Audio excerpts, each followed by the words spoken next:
Hey guys, it's Matthew here once again with another video about the entire league's characters in review. This time around, it's the Archnemesis League, and it's going to be a bit of a, honestly, kind of a stupid video because it is like 15 builds in review or some shit, and I'm going to go ahead and rate each one on how I enjoyed and all that, and it's going to be kind of dumb just because I really liked a lot of these builds this league. Like, legitimately played 15 or some shit, and like 10 of them just constantly felt like they were better and better and build of the league, and a lot of them are pretty high rated. It was just kind of a good meta for builds in general, I think, and creativity, and just about everything I played I kind of could have some level of success with and enjoyed. But either way, gonna digress and try my best to do a bit of a build rating system with the usual, so based on effectiveness, enjoyment, budget, and then give it a total score and just get it right out of the way to start with. Spectral Throw was my build of the league and my favorite build for the league, so you know, if you wanted to just know that, that's it, it's done, you can stop watching. I'll start with this one though, Ice Spear. This is the character I first started with. It was my starter build for the league. It was a bit dubious, wasn't sure if it was going to work, but it is a caster based league and buff system, so had to just definitely think about what I can do with casters and still take it a bit hipster of an approach and see if it's going to work out, see how we progress and all of that, and it blew my expectations out of the water. I just had a feeling most of the caster shit's going to be overpowered. I've played some Ice Spear in the past, and it's mostly been like totems or cast on crits, some shit like that. First time I've ever done self-cast, I think, and then wanted to do the Deadeye perspective. I typically like what Deadeye brings to the table, and in this case with projectiles, it brought quite a lot to the table. It's got a bit of a slow leveling curve until you get Ice Spear and the right gem levels and all of that sort of shit, and the starting ranger area you got to escape. Once you manage to do that, it really starts to take off. You get your chains, you get all your cast speed and the right damage, and then Ice Spear feels pretty damn insane. Ended up hitting like almost 6k life and took on all of the endgame content that was new and added this patch, and it felt pretty seamless. It's rare that a starter of mine goes all the way to like 94, 95 and takes on all endgame. I usually reroll before that, but this one absolutely went all the way. And it's so good, and I loved it so much, I might even do it again to start this new league. It was just that much fun, and it had that level of progression. So to actually give it some proper ratings, we're saying it's an effectiveness of 10. I mean, it was pretty budget, and it did everything, and it mapped really well. It's a 10. I had a lot of fun playing it. It's also a 10. Can't really deny that I had a lot of fun with it, and it was a perfect start to the league. And then for the budget, it was fairly budget. Absolute starter character, and did go, you know, from 0 currency all the way through endgame with a few upgrades here or there. Needed a couple items to really make it feel a bit nicer, so I'm not going to call it like one of them 10C budget builds, but I'd give it like an 8.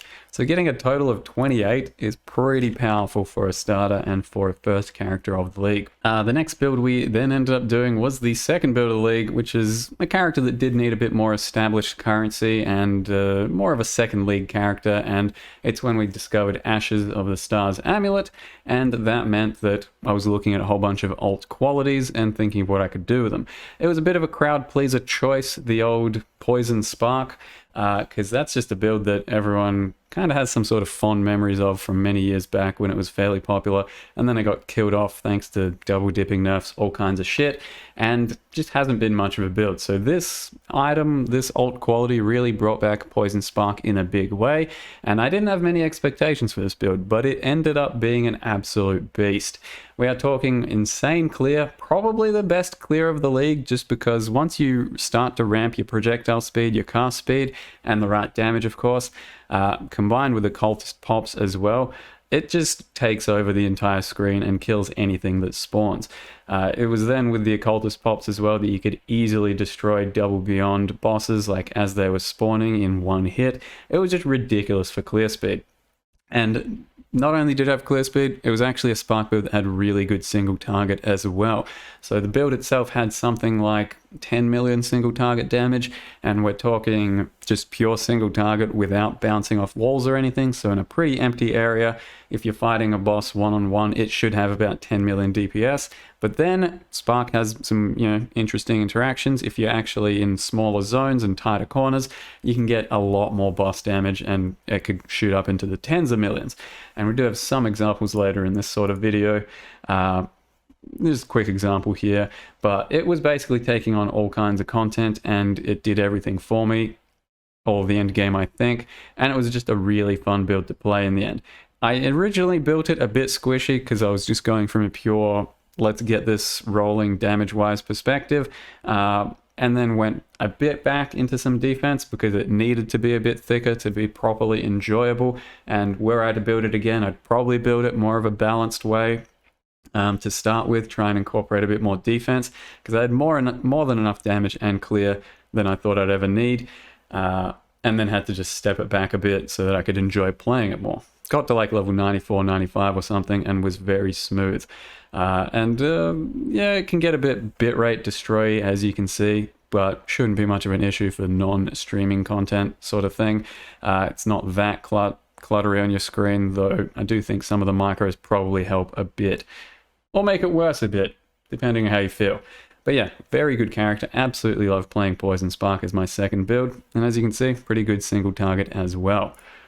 We'll just close that up and get to the build rating. So effectiveness, that's a 10. It was amazing at clear and amazing at single target. Depending on some arenas, maybe it was a bit worse or better, but still pretty good overall. Had a very good, enjoyable amount of time with this one. That's a 10 as well. The budget, though, it definitely needs some items, and it can kind of be a starter, but you will be ramping into those items into later game, like level 60, 70, and not really full poison until then. Like, you can use an added chaos gem to get yourself started, but until you properly have the divergent spark and then also the ashes of the stars, you're not really going to be maximizing your poison spark. Though on the low end, you don't need to be, it'll still be working. Otherwise, you can just play regular Spark until you get those items and it'll be okay. I think it's still kind of starter viable, but I'll probably give it like a 5 or some shit, giving a total of 25, which ain't too bad. The next build I did after that was yet another Ashes of the Stars creation, but less for the reasons that Ashes itself has, which is like the old quality, and more just because it was a good, well-rounded amulet that fit into this type of a build. So I had no real guilt using it. But either way, it is Blade Vortex Inquisitor. Blade Vortex has had a pretty bad rap for the past few leagues. It got kind of nerfs here or there and out of meta, and then not many people were playing it for any real reason, except for it just became less popular. It was still pretty good, and I've been meaning to make a Blade Vortex build for a while. So finally got around to it, and I wanted to do it with the Ashes so I could fit in a lot of auras and go sort of a low life, tanky, regen based Inquisitor. So we did get plenty of, EHP, went Petrified Blood, low life, a lot of regen, and you kinda, with Blade Vortex, really have to build some level of tank, because either you have infinity damage and kill everything instantly, or you have some level of tank so you can actually face tank shit, because that's what Blade Vortex needs to be able to do its bossing. And yeah, there's a whole bunch of shit happening on screen. The bitrate was usually trash playing this build, but it was pretty solid overall. Personally though, I didn't really love playing Blade Vortex this time around. Don't know what it was about it, like having to keep the stacks up was kind of uncomfortable with Unleash even, but it was more about the face tanking while not having the biggest character in the end. Like, I felt it needed a bit more damage still to truly warrant the amount of face tank I had to do, but having to manage the Unleash or the Echo with the extra Intensify stacks and then not move too much and keep the brittle up and then sometimes dodge things but also be tanky, honestly wasn't my favorite playstyle for the league or my favorite character really. It was just okay, but I can understand how some other people might enjoy it more. And on top of that, Blade Vortex itself is pretty viable right now. Like, you can play it in several other ways. You can do full fire chieftains and poisons and all that, so you can definitely do some different ones, and it doesn't have to just be this type of Blade Vortex. But if you want to copy this one, I mean, by all means, it's there, and it was a pretty good character, but I just didn't love playing it as much as I was kind of hoping I would. So to give that some ratings now, let's get into it. We got the effectiveness overall. Give it like an 8, because it could have had some more single target. It didn't have the best clear because I didn't have any explosions in the end, but it did comfortably take on just about everything I threw at it. And then I also didn't love the fact that you had to really compromise your safety to be doing your damage a lot of the time.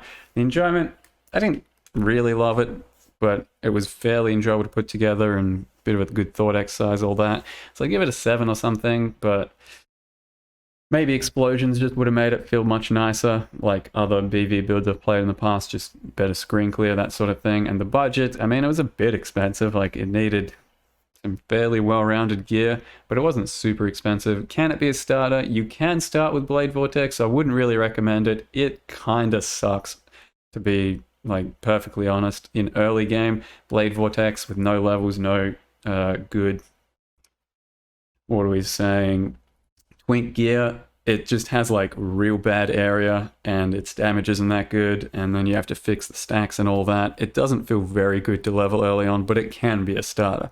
I'm not going to deny that. Just wouldn't really recommend it. I'd give it like a 5, which by my count is something like a 20. So it's a respectable count, but yeah, left something to be desired, the old Blade Vortex this time around.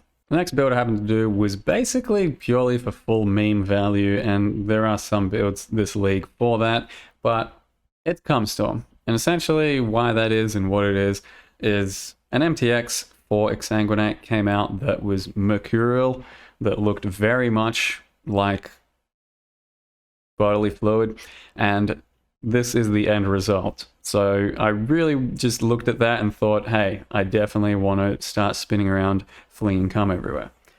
Because it's kind of a Twitch meme, so, you know, not just a personal passion of mine or anything like that. And it's the first thing that came to mind. So I wanted to make sure I did a Cyclone combined with Exsanguinate somehow. And the idea was basically to go cast on crit or cast while channel, and I was leaning a lot more towards the cast on crit thing, and then going to use Omniscience with it, which is full fizz into LE conversion, but I was leveling with the cast while channel, just damage over time setup, and that had a lot of potential too. So I wanted to also do that as a bit of a starter, and I'm going to explore that for the starter video too, but it ended up being pure cast on crit and just making Exsanguinate hit really hard. And it actually kind of surprised me. For as much as it was just a complete meme build, the clear on Cyclone combined with Exsanguinate, cast on crit, and then chains on the Exsanguinate was actually really beefy. So it had some growing pains and it was a bit rough around the edges, but by the time it got to end game, the clear on it was pretty damn amazing. I was very satisfied with its playstyle. It was, of course, propped up by Omniscience as kind of like, you know, it needed that to be any sort of competitive as cast on crit, and it was a bit gear heavy otherwise as well. Like the weapon that you make is pretty easy to make, but it does take a certain amount of investment to get to it.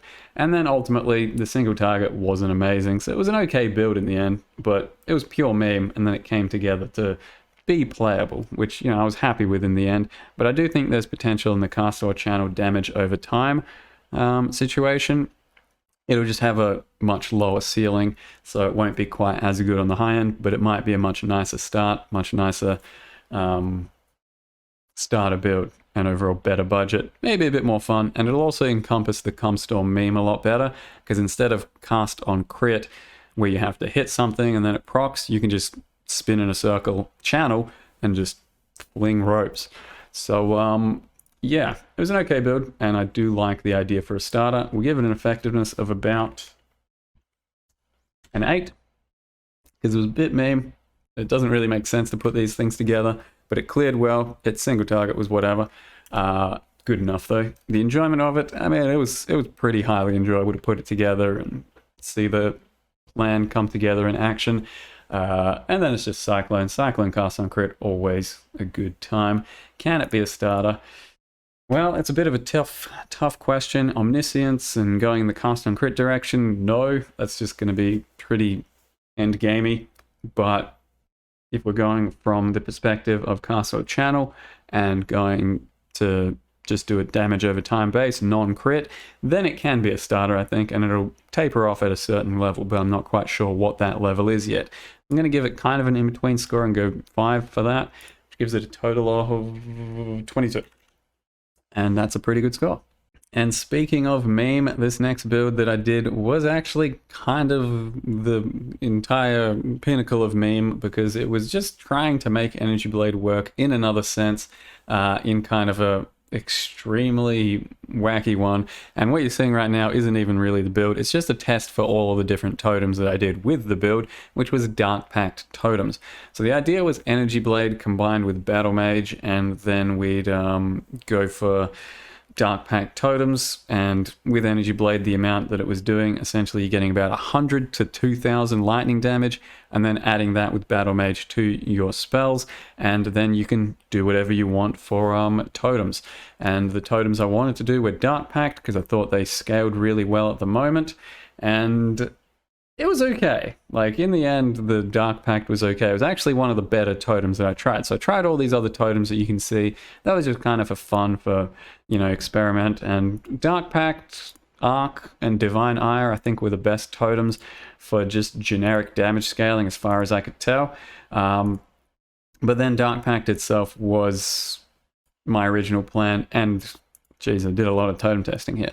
And then it still took on all of the game, but it didn't really feel great. And I'm not necessarily sure if that's as much a problem of the build and Darkpact totems as it is maybe more of me changing my perception of totem playstyle. Like, I did like totem playstyle for a while when it got changed, and I thought it was not too bad, but then the game kind of changed, and it feels just a bit jank and a bit bad to be placing totems and stopping, stuttering during your map gameplay, and then just taking a real backseat to the action.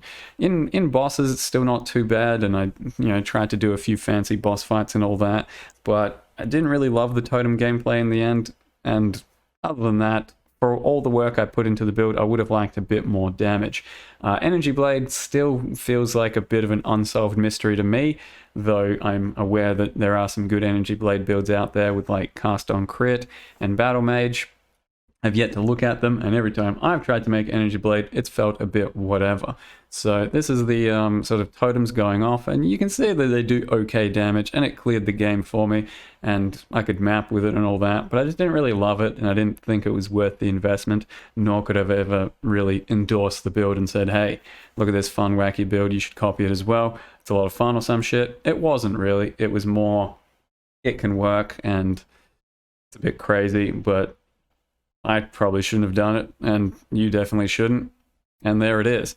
So it left it a bit awkward, but I think I'm also reserving the reason for that as kind of being a bit towards totem gameplay as well. Just don't really enjoy it as much in the current gameplay meta. But yeah, who knows? I'll probably try another totem build sometime this league, and maybe we'll see if there's some other totems out there that make me change my mind. So for effectiveness on this one, I mean, it was effective enough, but it wasn't hugely effective. Got to give it like a 6. The clear was decent, but the totem gameplay, leaves a lot to be desired for the clear, and then for the bossing, I would have liked a bit more defense, a bit more damage for it to be really properly effective. So even though it basically did everything, I wouldn't have called it super effective. And then the enjoyment, that's got to be, it was like a 6 as well. It's kind of fun to put this type of stuff together, and it's enjoyable to think of it and craft it and put it all together. But then to play it, a lot of the time just doesn't pay off the way you want it to, so that's got to be around a 6. And then the budget, I mean, Energy Blade's never that much of a budget build, but I didn't go all the way out to get it going, but most energy shield pieces were pretty well put together. And can it be starter? I mean, no, don't do that. I would like you to have fun in this game, and this will not lead to that. So yeah, we're gonna have to give that like, I don't know, a 3, because a 0 is like, you can't start it. You can, but don't, please. So that's like a total of 15. Next build is yet another Ashes of the Stars creation, but a pretty damn fancy, quirky one that was fairly successful. And it was a character that I actually built fairly thick for a change, and it was more of a byproduct of just being allowed to. So the entire concept was to try and make a Shield Crush character, because Shield Crush and SST both got nerfed at a certain point I don't know, a few leagues ago, and everyone kind of just threw them away as dead, even though they were still fairly good, or rather just needed a bit more work, and they'd still be really good builds. And I personally wanted to make a Shield Crush for a couple of leagues just to kind of highlight that, but then Ashes and some alt qualities really brought forth an idea or two that thought I could execute, and that is for the alt qualities to give you crit multi per amount of energy shield on your shield. And with that, on the extra amount of quality you get from Ashes, in the end you can get like 400 crit multi while having spec'd into nothing. So it became a build that could get a lot of damage, as well as using a Crown of Eyes. You get a lot of damage from your gear and from your qualities and all of that without having to put basically anything into the passive tree. So the passive tree could be very flexible as to what you want to do with it. You can get a lot more damage or a lot more defense, and in my case I thought I had plenty of damage and the character was just blasting dudes on all ends, so I did actually have the liberty and the freedom to build quite a lot of defense this time around. So I went fairly thick on armor, fairly thick on block, regen, all of that shit. And it was, when I made it and started playing it in the end game, to date, I think the tankiest and thickest character I'd probably ever made. I had Shield Crush as a single target for 6-link, and then since that's always going to be kind of a crap clear, I incorporated a 4-link Spectral Shield Throw with, I think it was Awakened Fork, and Spectral Shield Throw, when it's got enough damage and like Fork or Chain, really does clear quite freaking nice. It's a very nice skill, and even on a 4-link. If you then went full 6-link, it would clear amazingly, but you'd incorporate that as your single target, and it'd be quite a bit worse than Shield Crush for single target. So it's up to you if you want to do that, but ultimately you will be having like half the single target of a Shield Crush, whereas if you have both, then you can like just occasionally swap into your Shield Crush and just kill a boss real quick or whatever the fuck spawns. So it was a very thick character, as you can kind of see, and that's without an Aegis Aurora. I think you could have done something dumb like that, cut your damage and been even thicker, but that's absolute overkill. And in the end, I do think, it took on pretty much all content. It got to my highest level of Simulacrum at that point. I don't remember if it did all 30 waves, maybe 28 or some shit. But it could do like all kinds of content, and I was just limit testing it near the end of the character. I was just tanking all kinds of shit, not moving from various mechanics, and just seeing what I could get away with. So if you then played it quite a bit more defensively and actually played it like a normal character, it would have been a very thick build indeed. Or at least a very highly competitive end game build. It still was for me, but obviously it looked a bit worse when I was face tanking a whole bunch of mechanics a lot of the time. So that's what it is, and it was a very good character and I loved playing it. It was a bit more expensive because you had to like finally tune some gear, but it had some very good DPS and a good playstyle for what it was. So to then give it some ratings and stuff, effectiveness, I'm gonna have to give that a 10. It could have been, I don't know, maybe a bit better on clear or some shit, but it was still very good clear, and the single target was about as good as it needed to be. Enjoyment, I mean, is that a 10 as well? We'll give it a 10 as well. It was 10 enjoyment. Like, I loved coming back to crafting shields and then playing with the shields for shield throw and also crush. I don't really ever like having two different skills because I love just being able to right click and then win, but having to right click and then press another skill wasn't too bad this time around because most of the time just kind of right clicking for my shield throw. And then the budget, I mean, it can absolutely be done as a starter. Like, shield crush is a very nice starter skill. Incorporating shield throw is a bit harder without better damage, but shield crush itself can be a starter. As an Inquisitor, it can be a starter, just not as well as something like a Berserker non-elemental, that sort of thing. But I do think it can be a starter. It's just going to take a bit more to get it to the same levels of thickness and damage that I got it to, as well as that you need the alt quals to really take off. So that takes, a little bit of time, maybe like level 60, 70, and then if you can get like the ashes and all that to really go off, we're going to say that's more like a 6. It can be a good starter, but it'll take you a while to perfect it into its final form. And that gives it a nice total score of 26. Next build I did that was, once again, largely entirely for meme value, and one that wasn't really going to be a build I could recommend or was even trying to make for anyone but me, is Flicker CoC Discharge. cast on crit discharge from Flickerstrike. It was kind of always this like little white whale of builds where it shouldn't work and it can't practically work, but maybe you can make it work. And I thought there was enough tools and I was rich enough at that point of the league to just splurge on a few of these tools to make it work. So a few items are going to be kind of like one of a kind, or maybe really hard to replicate because they're precursor rings and some other shit.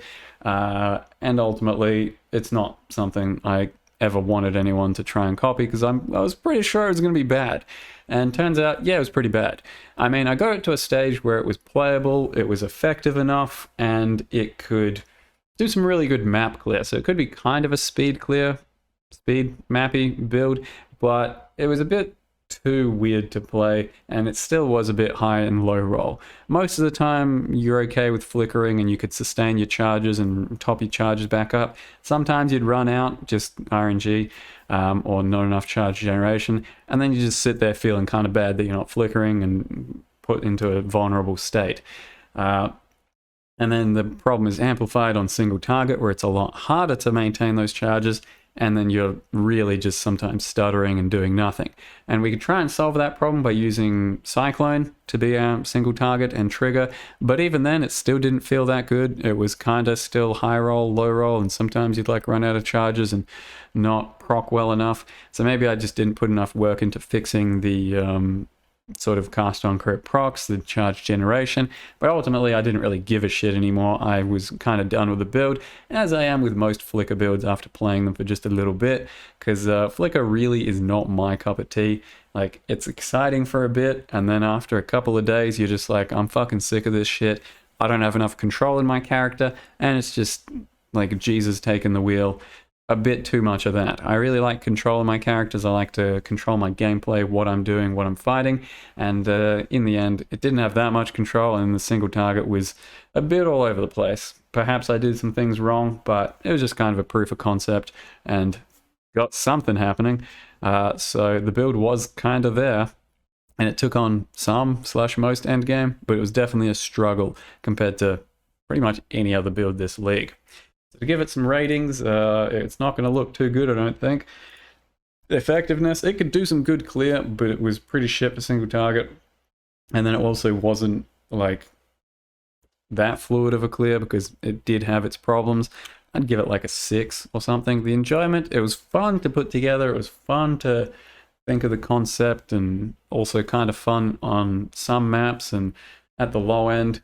And then as it started to get into higher maps, it started to feel less enjoyable because you weren't like really capitalizing on the good aspects of the build of flickering around and killing stuff instantly. I don't know. It's still kind of fun. I'd say I'd give it like a 6. Can it be a starter? It really can't. I mean, what do? Do we give it a 0? More or less, yeah. I don't think I've ever given a 0, but this, if ever there's got to be a 0, it's that one. So yeah, have a 12. Pretty good rating. The next build was a bit of a surprise package, and when I actually got it rolling and established as a full build, ended up being the current build of the league, pretty unanimously. And that is because it was just so damn good and stood out compared to the previous ones in terms of pretty much everything it did. And that is the single target. The clear wasn't that amazing, to be honest, I suppose, but it's also defensive properties, and thus its total and end game beating, competitiveness, whatever, was just super high. So it is explosive concoction, that is flask throw, and I played flask throw or explosive concoction a league or two ago as ignite, and it did okay. It cleared real nice, like real nice, but its single target was kind of shit, and it was a bit of a meme concept. This time around, I looked at some of the changes for flask throw, and it looked really big, like it could have some serious damage potential after some of these buffs. So when I saw a certain skin of the loyal which had +2/+2, I think it was, I went ahead and thought I should try and make the biggest possible flask throw I can out of it, and it did use omniscience as well. So it's a bit of a cop-out to use omniscience for all the penetration, just generic penetration for all the elements, but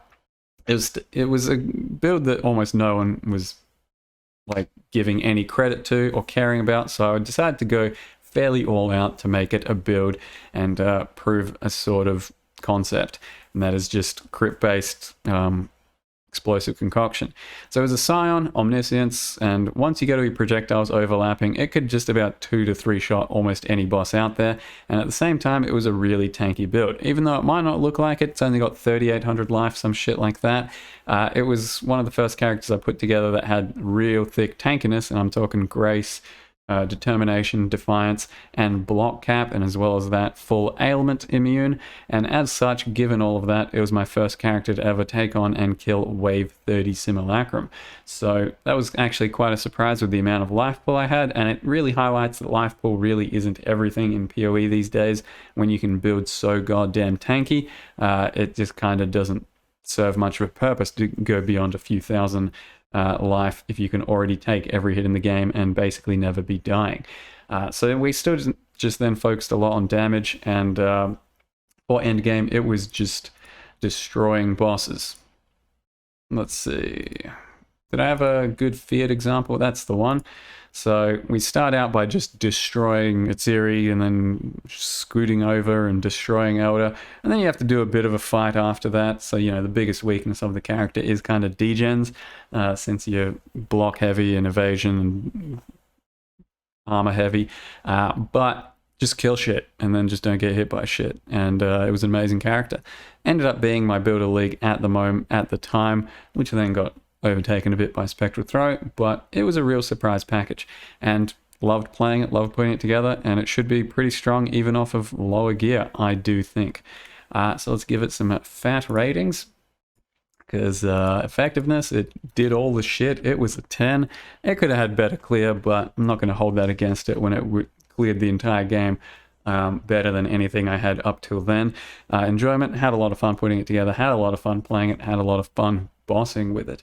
And then can it be a starter? To some extent. You wouldn't be using probably an Omni too soon, and you wouldn't be using the same sort of chest as I was, but I don't think it was a requirement of the build, and I'd still give it more like a 6. Like, you can start it, it'll be decent, but it wouldn't really ramp into the infinite until you're talking like Omni, I think. But you're allowed to use Omni for some real niche choices, I feel. It's completely justifiable, and this would be one of them, so 26. Next build I did was one that I was kind of late to the party on, but that was more intentionally so. It's Forbidden Rite, and lots of people had played it up till this point, and it was fairly meta for a league or two, especially with totems and then cast on crit, and I kind of abstained from it just intentionally, because I knew it was really good in certain situations, and I just didn't think there was anything I could really be bringing to the table. And I still possibly haven't really brought much to the table with my attempt, but I've tried to make it in my own version as much as I can. And that's kind of using a staff and then, you know, an occultist with certain... not really anything too different, but you have to build a certain way for Forbidden Rite to really shine, and that does include some regen, some recoup, max chaos res, that sort of shit.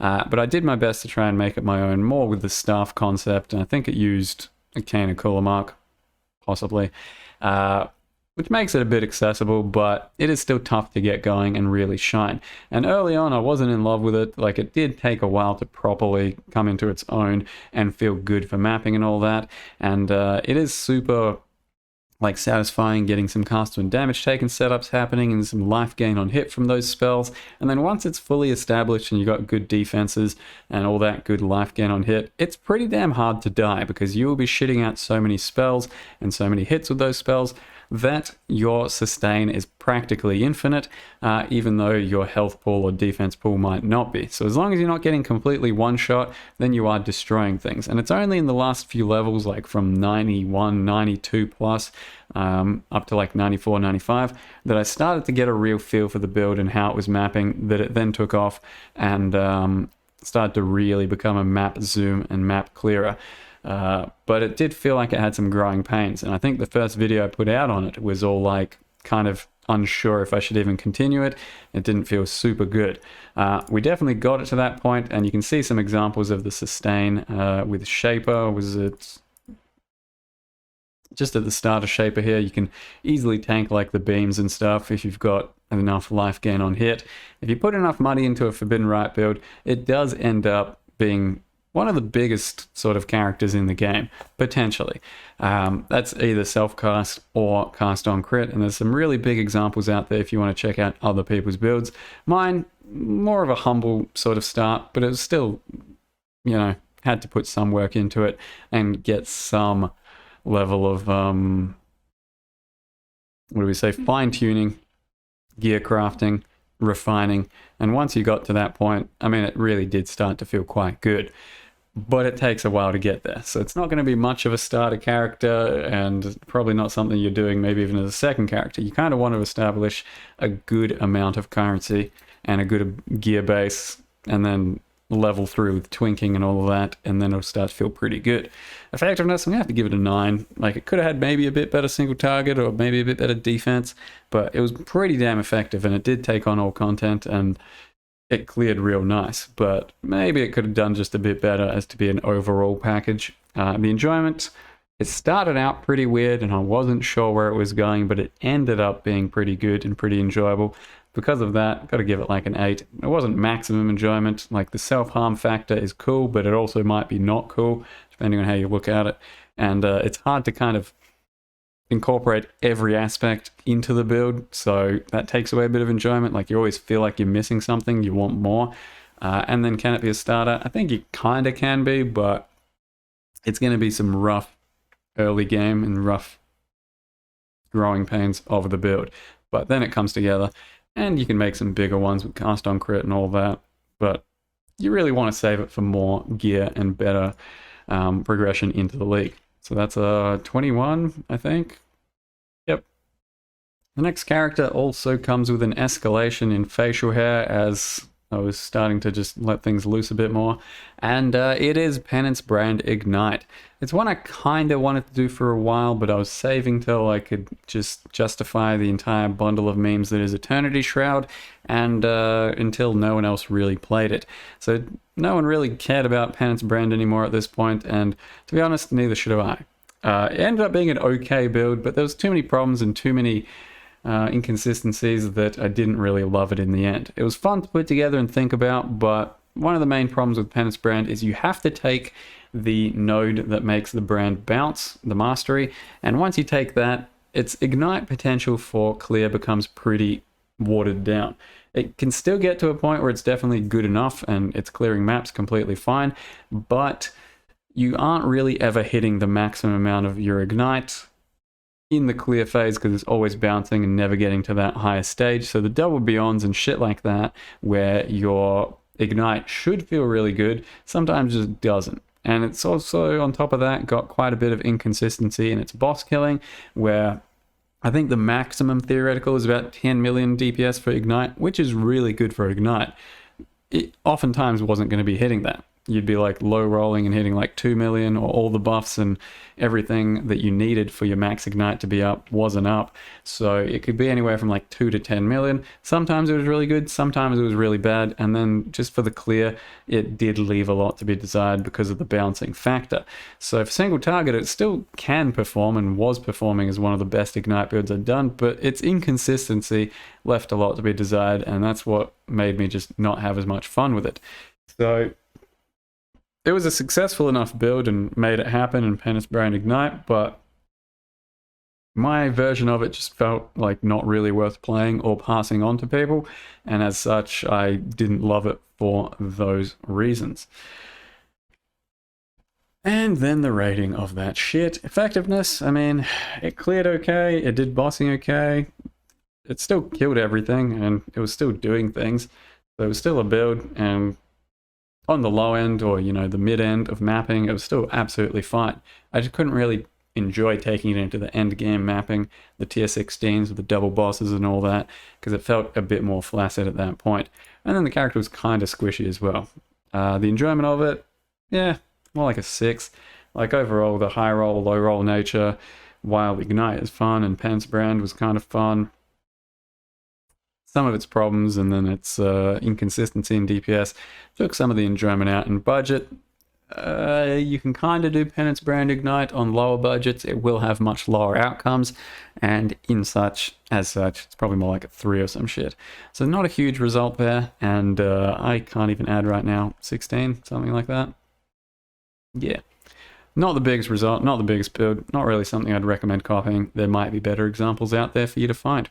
Next character we got lined up was actually a pretty big one, and it is another skill that I kind of ignored for a while because I was just reassured at how good it was and how big everyone's build around it was, and that's Rage Vortex. As well as that, there's a few question marks on how to build it, and I didn't really feel like having to figure out a skill since it came out, but finally got around to it because it wasn't too meta, especially in this league, playing like attack-based shit and using a Void Forge, which is always amazing. But yeah, decided to make my first Rage Vortex, combine the Void Forge, which is a pretty common concept, the Rage Vortex Void Forge, and it was actually a pretty large build in the end. It did about what I expected it to, but maybe a bit more on the clear, because as you can see, the clear can be really nice with it. But that said, I didn't really love the playstyle.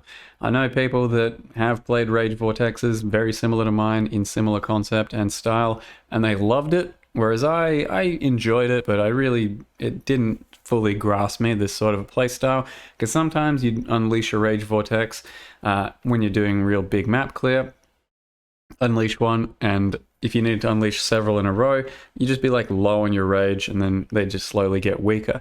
But the single target and the power of the character was absolutely undeniable, and it was, even though I didn't go maximum power, like you could have used Omniscience for it, for example, combined with Void Forge, it could have been much bigger. Even though I didn't go for that max power, it still did ridiculous single target DPS. So there was a bit of ramp time, like you definitely had to wait for your rage to get stacked up and all the way, and sometimes, you know, you wouldn't have your Berserk up because you just then used it and then rage has to stack. Once it all came together though, it was some of the dumbest single target out there. And like I said, if you went the Omniscience route, then it could be even bigger and you'd be just a game-crushing beast. I think I could probably call this something like 30 million DPS a lot of the time. You could go to like 50 to 100 mil if you really wanted to all out, and that's just Rage Vortex. It is fairly big. So I went from the perspective of someone that didn't really know how it would pan out and how it would play. So I tried my best to go pretty much maximum rage and rage generation from a Berserker standpoint, but I do think you can do it from other standpoints as well. Because Chainbreaker plus some regen really does carry you quite hard, and anyone can kind of do that. But at that point as well, Berserker just capitalizes on even more rage generation and more benefit from having that extra rage. So it kind of makes sense to just do Berserker still, but at the same time, could have done anything else. Void Forge, amazing for it. There's a lot of ways I think you can build Rage Vortex, but this is just probably one of the nicest, smoother ones because Void Forge is an amazing weapon and has the life in the area. And then ultimately it's going to be up to whether or not you like the playstyle, because I thought it was okay, but I wasn't in love with it. Other people are in love with it, and some people just really don't like it. Who knows? Overall, terrific character though. So if we're rating this stuff effectiveness, I mean, it's a 10. It was way up there. For me, as far as enjoyment, I'd call it an 8. Still a lot of fun. Loved Void Forge. Just not the most fun for Rage Vortex and budget. Can it be a starter? I think you can get this going pretty early. Probably even go into the Omnis and all that, which is a bit more scaling. And Void Forge will be like 2 Chaos on day 2 because no one plays with this thing, regardless how many times we say it's good. But you can go much more basic Rage Vortexes and have some good success off of low budget. Not necessarily elemental, can be fizz, all of that. I don't know, Rage Vortex, it's a good skill. So we're calling that a nice comfy 24. The next build is the one that I mentioned as build of the league, and that is Spectral Throw, or Buzzsaw. And it is a dex stacking version with cold damage. So we stack dex for our weapon, which gives us cold damage per dexterity. And it was big, it was surprisingly big. And that's what she said? Sure, we'll go with that. It was a concept that started out to be Cobra Lash, and I wanted it to be Cobra Lash, and I did start it entirely as Cobra Lash, all the way up to like level 80 or 90, while sometimes trying out Spectral Throw.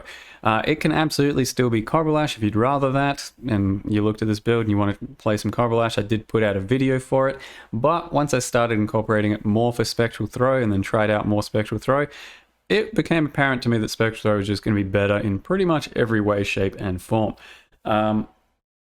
Especially once I started to figure out the single target of the build, which was using some Sniper's Mark action. So Sniper's Mark, as well as some of the utility that Deadeye provides, namely Fast Shot, the 2 additional projectiles, and the Mark effectiveness ascendancy, really fixed single target on Spectral Throw, in that you no longer needed slower projectiles and to kind of time and perfect your Spectral Throw projectile for its apex. Instead, you can kind of hit wherever you want. The targets all split out, and then some of them will come back and some of them will hit through the boss, and you'll get lots of your overlap either way.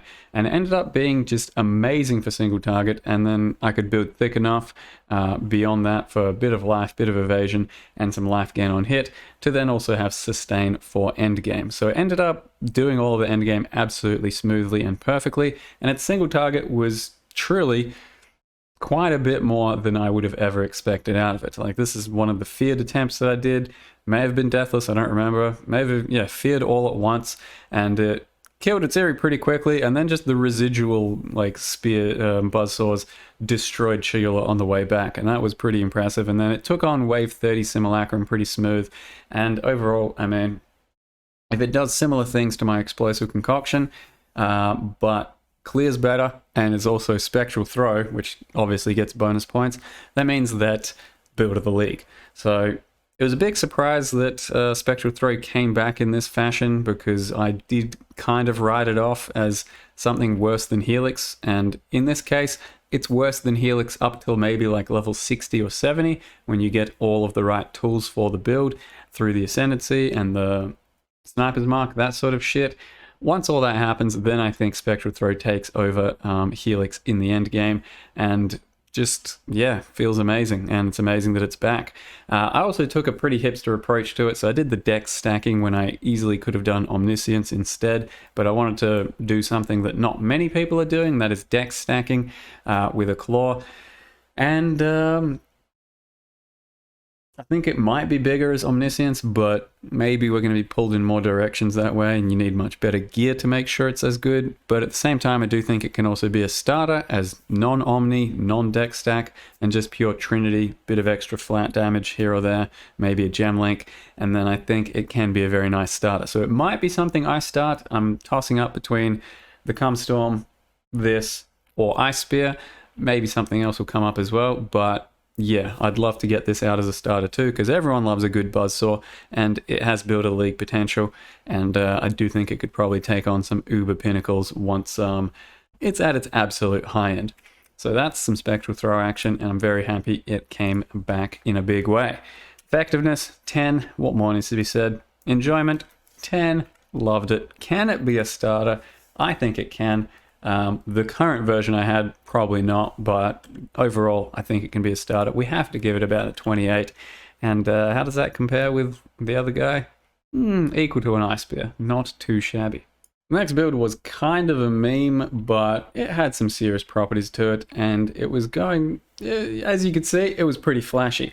And that is largely just because of the MTX that I only used for a few quick self-destructive purposes, but it wasn't the one I was using all the time. You could just see, based off of this, how silly Stormcall gets, and it's a bit screen cancery, and it definitely gets a bit old after a while. But I wasn't playing this MTX most of the time. It was usually this one, and that's kind of why I made this build. Stormcall came out with a new micro, which was the Astral Stormcall micro, and it looked pretty cool and pretty fancy, and even then, by the end of the build, I was kind of sick of seeing this many flashy micros all over my screen. So it's kind of a detractor to Stormcall that it becomes that spammy, but either way, I wanted to make a Stormcall build, and I wanted to use Doriani's prototype again. So it's not that meta of an item at the moment, except for like a couple of niche circumstances, especially with things like Omniscience in the game. So I did want to make a build around it, and I incorporated it in Inquisitor, and also justified the use of Aegis Aurora for the first time. So when I had the previous tankiest build I'd ever had as the Shield Crush Inquisitor, I then made this one, and I think it was my new tankiest build I've ever made, because it had the most max res, I think like 85 or 86, that I'd ever had. It also had really good armor, really good regen, and also Aegis block.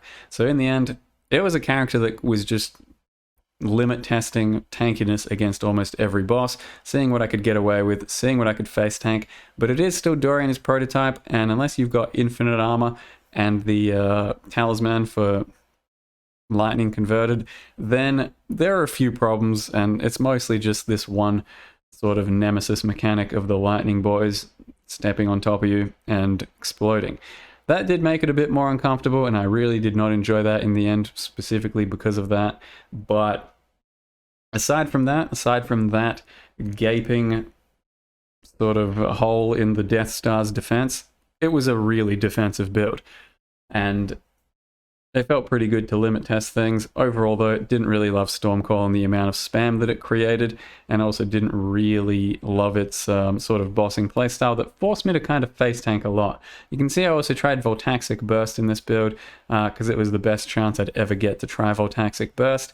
And as well as that, you can see how spammy it gets, but what I wanted to say was that the damage potential of it isn't always maximized. Like, it was kind of up to whether or not you'd get good overlap with your cascade, and sometimes you wouldn't because the target isn't that big. So as you can see here, it wasn't always overlapping that well.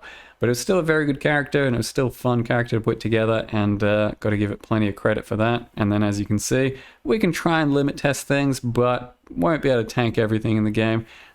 With this level of defense, you still need to go just a bit harder. And then one more example of tanking here, I believe, that does prove just how thick some of these characters can get these days. Even when you're not that thick, you can get much thicker. Boom. Didn't die. Pretty good stuff. The actual effectiveness of the build, it was pretty high. The single target could have been higher, so I wasn't in love with that. And the AoE was about as good as it could be. Just would have been nice to have some explosions, but it's Dorian's prototype, so, you know, whatever. Still give it a 9 because it was very effective of a build. The enjoyment, maybe an 8. Didn't love the Dorian's prototype downside. And also just the flashiness of Stormcall. Pretty much none of the MTX make it much less flashy. It's all kind of just too much. And then the playstyle of bossing with it, I didn't absolutely love, but it was still enjoyable enough. Budget, can it be a starter? I think Stormcall as an Inquisitor can definitely be a starter, as most lightning spell Inquisitors can be. This particular version, no, it wouldn't happen. You'd need a few thick items, but overall it can kind of be a starter as a Stormcall, and that gives it a total of 22. The next build I did actually kind of even stepped it up on tankiness, but in sort of a different direction. So it was a champion Molten Strike. I wanted to play Molten Strike for a while. Again, played it like a league or two ago, and I did enjoy it. Wanted to take a different aspect of it to end game, and that is a int stack. So using Hand of Wisdom in action, and then combining it with Mask of the Stitch Demon to go for a life-based int stack. And on top of that, it just kind of made sense to do an all-rounder sort of thing with it, and that really lent itself pretty well to champion. So it's like the first champion I've done maybe a couple of years or so, and as you know, and as everyone knows, and as everyone has played, champions are pretty good at the moment, especially thanks to their aura enhancing properties. So the first time I really went super hard on that sort of aura stuff, and yeah, there's something to it, let me tell you. Going that Determination, Grace, Defiance banner, making it thick, getting the Fortify, holy fuck, do you become unethical amounts of thick. Like, most little mobs and stuff and map mods and endgame maps don't really do anything to you, and you can kind of go full face tank and just cop all kinds of shit, especially when this Molten Strike character also had some life gain on hit. That would give us some good sustain as well, and if you want, you know, throw in some extra memes, go some block as well. All of that together did create a pretty damn well-rounded endgame character. The guy with Molten Strike wasn't the best for clear. I didn't really go too hard on getting lots of strike range. Didn't have the best attack speed. Did have really good attack speed, but it could have been a bit better. And yeah, the strike range was kind of whatever. And then I didn't have any explosions or anything like that. It still cleared very well, and it was just a very good all-around build. Like, it could take on all bosses. It could face tank everything. I think it did wave 30 simulacrum, but the single target isn't incredible because I went pretty thick with it. And in the end, like, a wave 30 CoC takes like, you know, fucking 5 minutes or something. So it wasn't the biggest DPS, but for most regular endgame, it definitely was.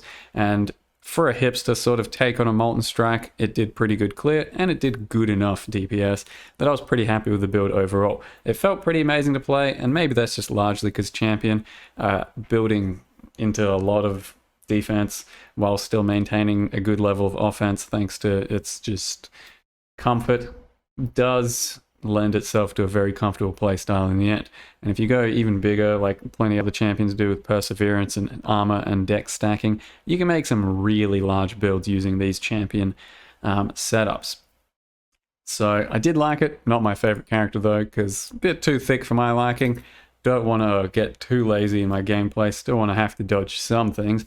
Effectiveness, can't deny, it's a 10. It did everything, it cleared well, and it could face tank everything. The enjoyment of it, I did enjoy going into Champion for the first time and getting pretty tanky and using all the auras and all that. Wouldn't want to do it too many times, so, you know, if it was like my 4th Champion, maybe it would have been a bit less enjoyable. And then the budget, I mean, I went int stack Molten Strike with life base, so there were a few items that were definitely a bit questionable, but it wasn't super expensive. Overall, you can do better Molten Strikes, I think, not from that point of view, and get better results.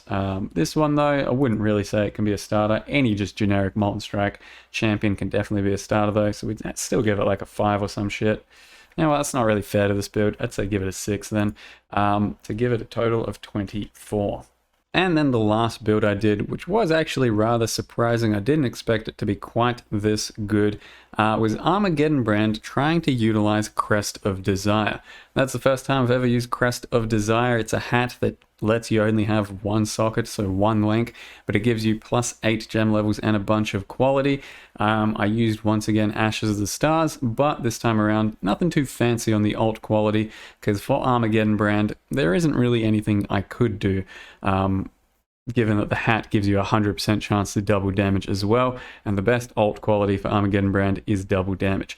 So you can't get more than 100%, is what it is. Instead, stacked some cast speed. So Armageddon brand, as a hit base, really did surprise me with how much damage I managed to pull out of it. It's been notoriously sort of ignite based for a while, and then there's been a few okay hit based ones that I've been aware of, but this one ended up doing anywhere from like 5 to 20 million DPS, I feel.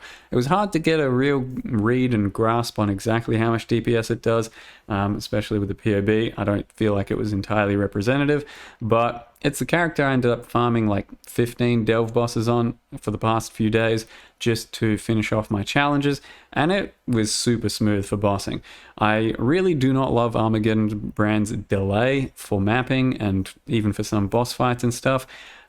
It's its biggest detractor by far. But once you get used to it and adjust your playstyle to kind of dropping a few brands and then running away and moving on and assuming things will die, then it does get quite a bit smoother. Your traditional gameplay is using a spell, watching things die, then moving on. Whereas this one, you really do have to get used to a different sort of mentality around just assuming it's going to work out. And once you also get a phasing flask, which in these clips I don't have as an example because I did it later on, you put on a phasing flask instead of the sulfur flask, and then you can just run through everything and ignore it after dropping your brands. The brands will definitely finish things off for you, and it gets a bit more comfortable. That said, still don't love it. The delay on it is kind of annoying, and that's what takes away from certain brands for maximum enjoyment. But I can't deny it, the character is very effective, and once I got used to it, it was okay for playstyle. And for bossing, it's very smart and very smooth, because you just apply a couple of brands and then just walk away. And those bosses are just going to take damage, and you don't really have to be present. I think I did do, used incorporated Righteous Fire into the build, and as well as that, the more bosses you have, kind of the more damage you're going to have, because the brands do have a max of 5, so you can get 2 brands on one boss, 2 brands on another boss, and you're at max effectiveness for damage on both of those bosses. So instead of dealing like 20 million DPS to one boss, you're dealing 40 million DPS in total at the same time. So it could do all the content, it could do feared and other invites and all that.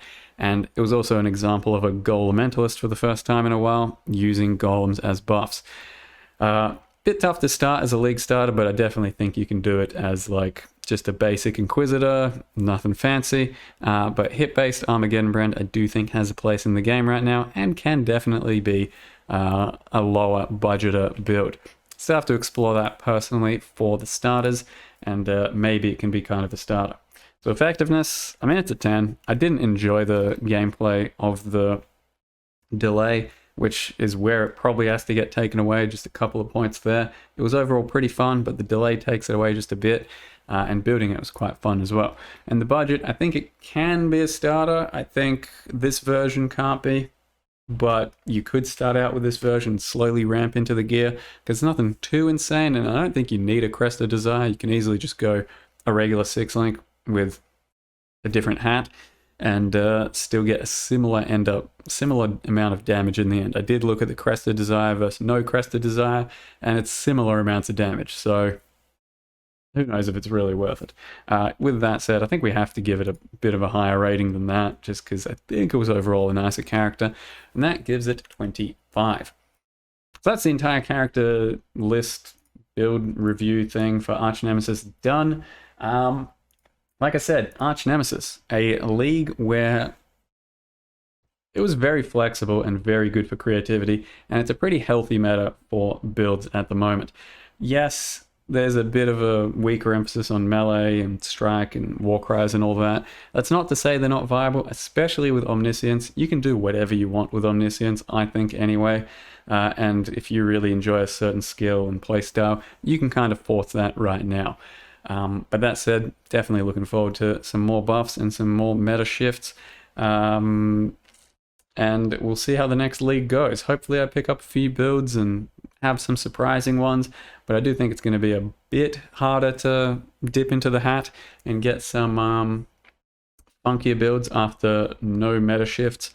May have to just replay a few of the previous ones, because a lot of these were fun, and there was like probably 5 builds on this list just in this video that I'd be happy to replay right now. They were that much fun, and they were that good. So I hope you guys enjoyed the video. I know it's a bit long, but I feel like I have to do each build justice to explain it and where it came from. Thank you very much for watching, and see you next time.